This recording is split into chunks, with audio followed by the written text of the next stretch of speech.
Eu saúdo os irmãos com a graça e a paz do Senhor Jesus. Bom dia.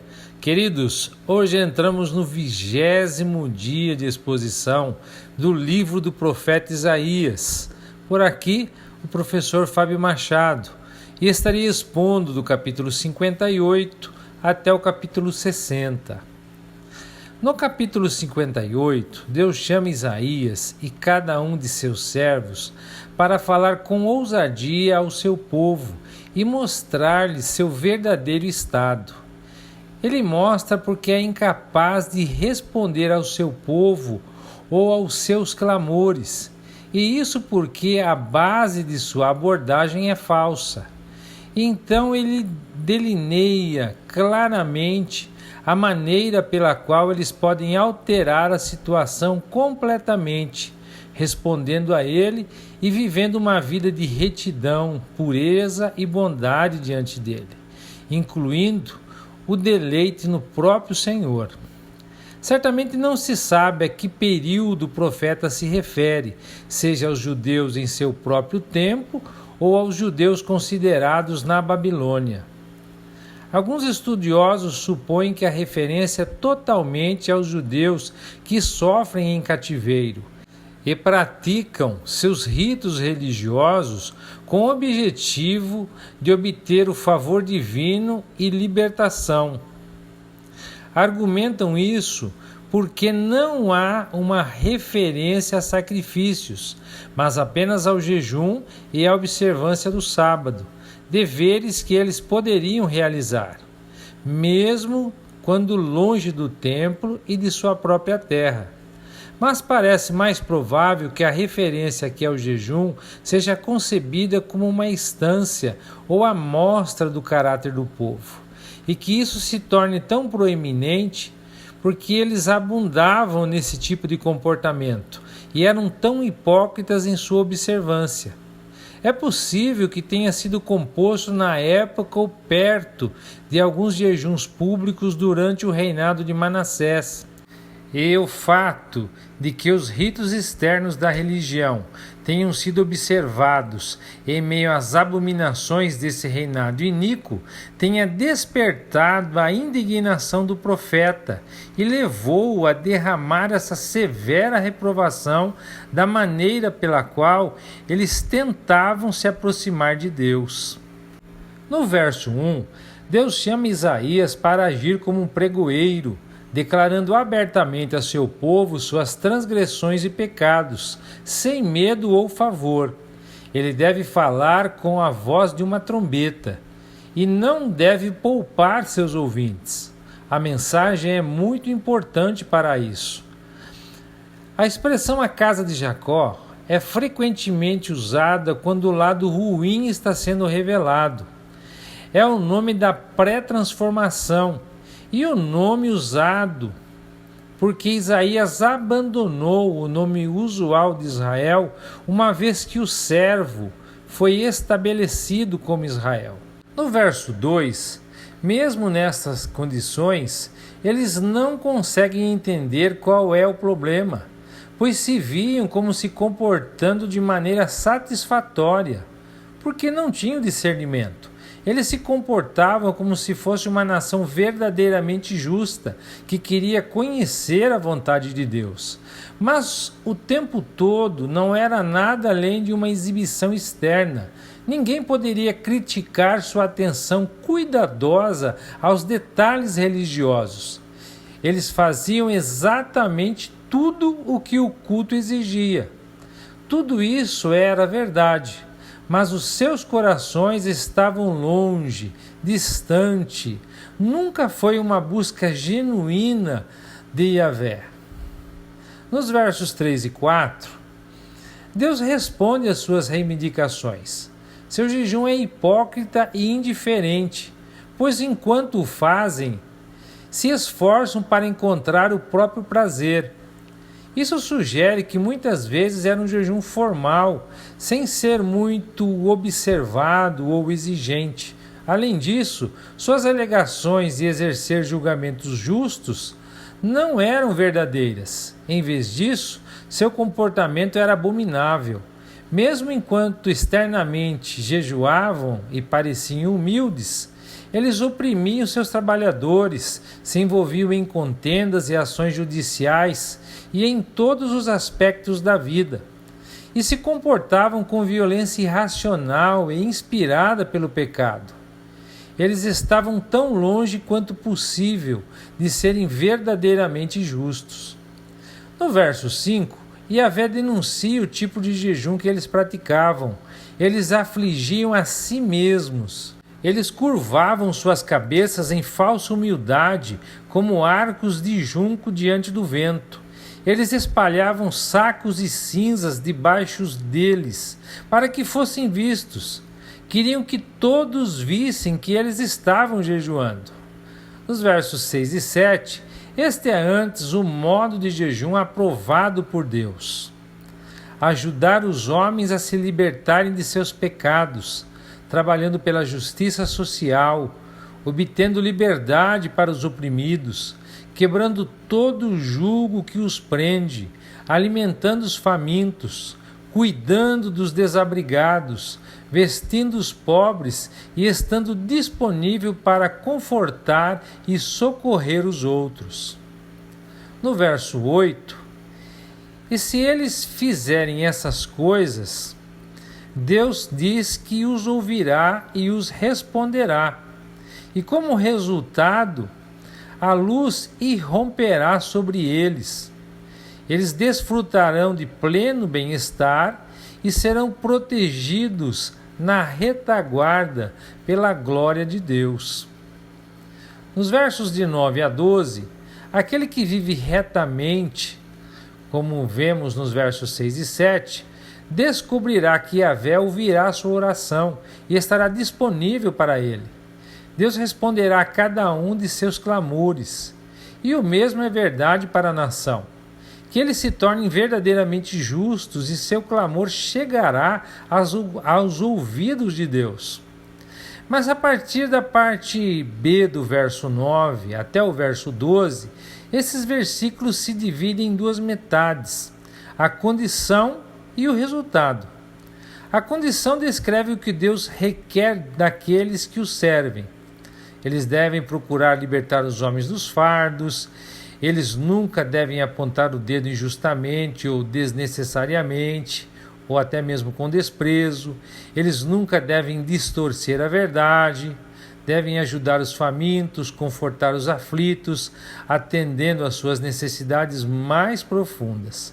O dedo indicador refere-se a qualquer método de fazer sugestões sobre os outros para diminuir suas reputações injustamente, seja por palavra, ação ou insinuação. Também pode significar apontar em desacato, falar perversamente, referir-se a mentiras, meias-verdades, fofocas e acusações infundadas, ou procurar deliberadamente causar problemas com palavras maliciosas. Nos versos 13 e 14, reitera a importância especial do sábado no esquema de Deus das coisas, enfatizando novamente o que foi dito. Mas novamente a ênfase está em uma visão positiva do sábado. É um dia para se deleitar, é honroso, e a ênfase parece não ser tanto em evitar o trabalho no sábado, mas em fazer os caminhos de Deus, buscar o prazer em Deus e usar nossas palavras positivamente para Deus, possivelmente em oração, em louvor, adoração e ensino das Escrituras. Tudo isso resultará em seu prazer em Deus, em cavalgar nos lugares altos da terra e em desfrutar da herança de Jacó. No capítulo 59, tendo em vista o que foi dito no capítulo 58, que nós acabamos de ver, Isaías agora enfatiza que a demora na libertação não se deve a qualquer deficiência em Yahvé. Pelo contrário, é devido ao comportamento das pessoas. Este capítulo, portanto, continua a lidar com o triste estado do suposto povo de Deus. Eles querem e reivindicam as bênçãos, mas não querem ter que cumprir as exigências de Deus. Na verdade, sua pecaminosidade é tão grande e ruim que o futuro da bênção está sendo adiado. A libertação está ficando distante. Em seguida, passa uma imagem de Deus como um poderoso guerreiro vindo para remediar a situação por meio de julgamento e misericórdia soberana. E realizará isso por meio do seu servo, que será dotado do Espírito de Yahvé, e trará em sua boca as palavras do Senhor, que as colocou lá. É apenas uma ação soberana de Deus que pode remediar a situação. No verso 1, não foi porque o Senhor não pôde salvá-los ou que não os tivesse ouvido, que eles foram expostos a tais julgamentos e visitados com tais calamidades. Nos versos de 2 a 8, vemos que foi por seus pecados que eles foram expostos a esses julgamentos. O profeta passa a especificar esses pecados em detalhes, com o objetivo de levá-los à convicção e ao arrependimento. O princípio geral é afirmado que somente os pecados deles haviam os separado de Deus. Suas mãos estavam sujas de sangue, seus lábios haviam falado falsidade. Não havia justiça entre eles. Seus planos eram malignos. Suas ações eram como ovos de serpente. E a ideia aqui é que o povo apóstata era como serpentes venenosas, que produziam más influências calculadas para destruir os desavisados que nelas confiavam. Suas obras eram também como uma teia de aranha, que nunca poderiam ser uma cobertura plena de justiça. Seus pés corriam para fazer o mal. Seus pensamentos eram constantemente maus. Eles eram estranhos ao caminho da paz. Dos versos 9 até o verso 15, parte A, após essa declaração dos pecados predominantes da nação, o profeta apresenta o povo como que confessando que foi por esses pecados e similares que eles foram expostos ao desagrado divino. Identificando-se com o povo, Isaías enumera as calamidades a que foram expostos, como consequência dos pecados que prevaleciam. Eles estavam na escuridão, eles esperaram em vão por luz, tropeçavam ao meio-dia, exalaram suas tristezas como o rugido dos ursos ou o lamento da pomba. Procuraram justiça e salvação, mas elas estavam distantes deles. Seus pecados amontoados testemunhavam contra eles. Eles eram cônscios que se rebelaram contra Deus, que foram injustos e opressores. Em seus tribunais não havia justiça, e a verdade e a honestidade foram banidas. E quem rejeita o mal, quem não o aceita, é perseguido. No verso 15, parte B até o 18, Yahvé é representado como vendo esse estado de profunda culpa, um estado em que havia profunda convicção dessa culpa e disposição para confessá-la. E como se perguntando se não havia intercessor, então ele mesmo interviria para trazer libertação e salvação. Para isso, aquele que deveria vir para cumprir esse propósito se vestiria com a justiça, salvação, vingança e zelo. Ele viria para recompensar e retribuir os inimigos e os adversários de acordo com suas ações. Nos versos 19 e 20, o efeito disso seria que o nome de Yahvé fosse temido, desde o nascer até o pôr do sol. O Senhor ergueria uma barreira contra o inimigo quando ele entrasse, como uma tormenta, como um dilúvio. e o Redentor viria a Sião para efetivar a libertação daqueles que realmente se arrependessem. No verso 21, uma aliança seria estabelecida entre Deus e aqueles que se afastariam das transgressões. A natureza dessa aliança era que suas bênçãos seriam perpétuas.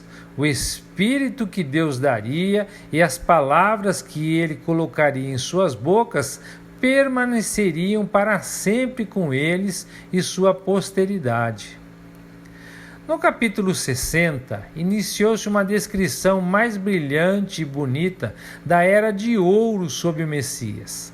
A descrição continua até o fechamento de Isaías, no capítulo 62, versos de 1 a 12. É adornado com os mais altos ornamentos da poesia. A futura glória do povo de Deus é exibida sob as cores mais esplêndidas e com toda a variedade de imagens.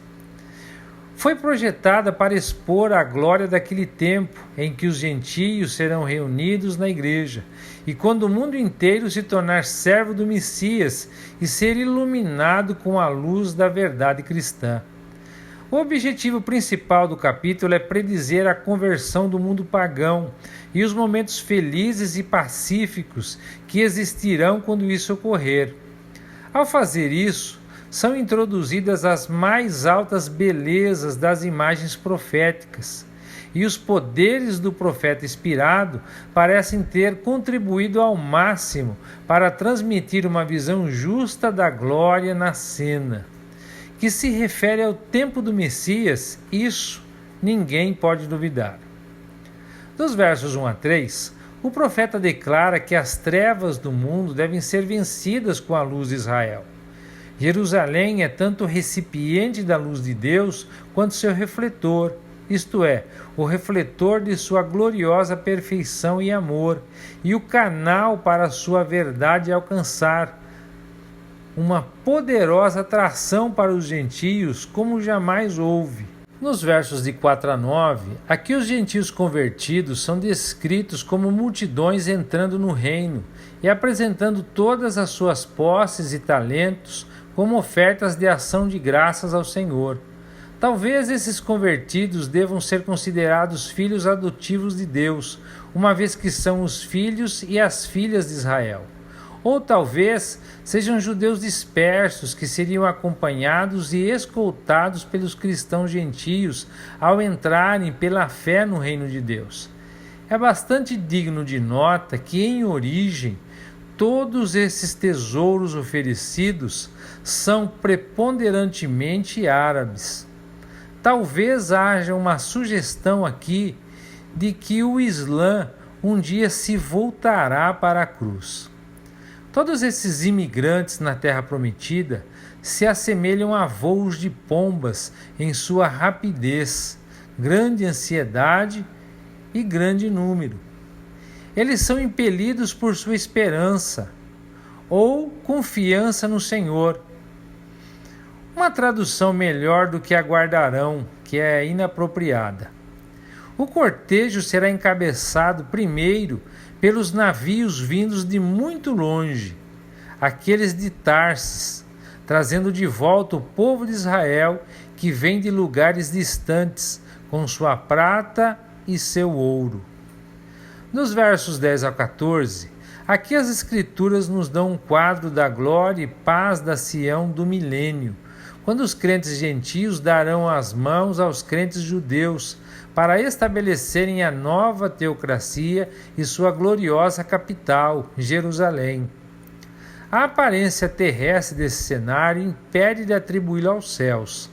As portas de Sião estarão abertas de contínuo, porque a cidade estará segura e também porque as portas deverão ser abertas para permitir o grande fluxo das riquezas das nações. O império do Messias será supremo e não tolerará oposição ou rebeldia. Como a glória do Líbano, a faia, o pinheiro e o bucho magníficos que tiveram destaque no primeiro templo, irão ornar o segundo templo. E ao que parece, Em Sião se construirá um lindo templo, para o qual até os descendentes convertidos dos perseguidores de Israel correrão para adorar. Dos versos 15 ao 22, a glória do reino milenial está em contraste com a humilhante situação do reino apóstata pré-exílico de Israel. Glória em lugar de obstinação, riqueza em lugar de pobreza. No verso 16, temos a ousada imagem retratando como uma mãe amamenta o seu filho. Da mesma forma, as nações e os seus governadores alimentarão o povo de Deus. E os contrastes continuam: justiça em lugar de injustiça, paz infinita em lugar de derramamento de sangue e guerra. Não haverá mais violência, não haverá mais desolação, não haverá mais destruição. Todas as forças da desordem e do caos irão embora.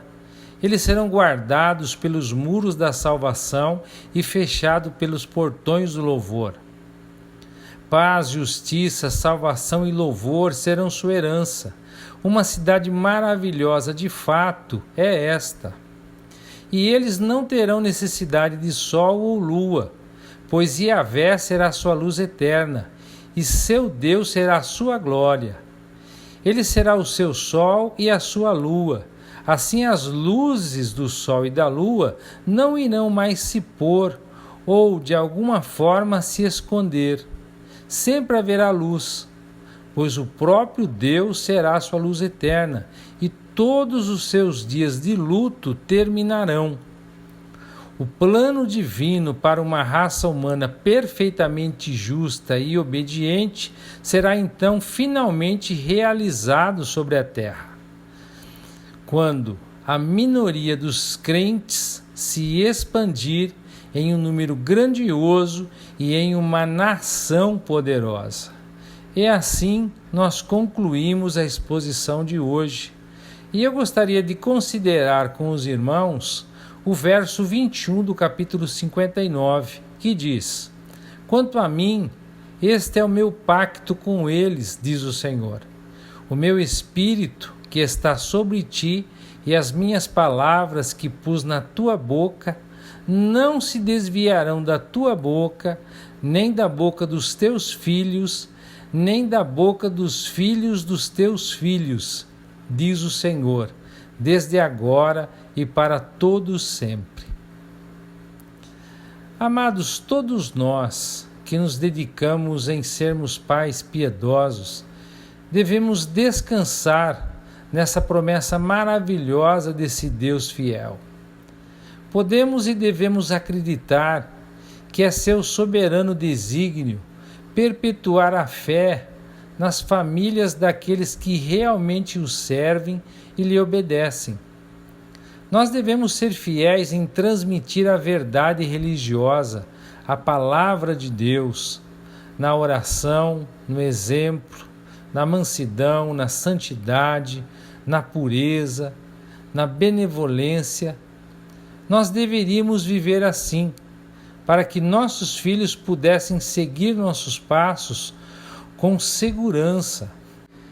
Devemos procurar a Deus por sua bênção na vida dos nossos filhos. Então, nós os veremos caminharem nos caminhos da virtude.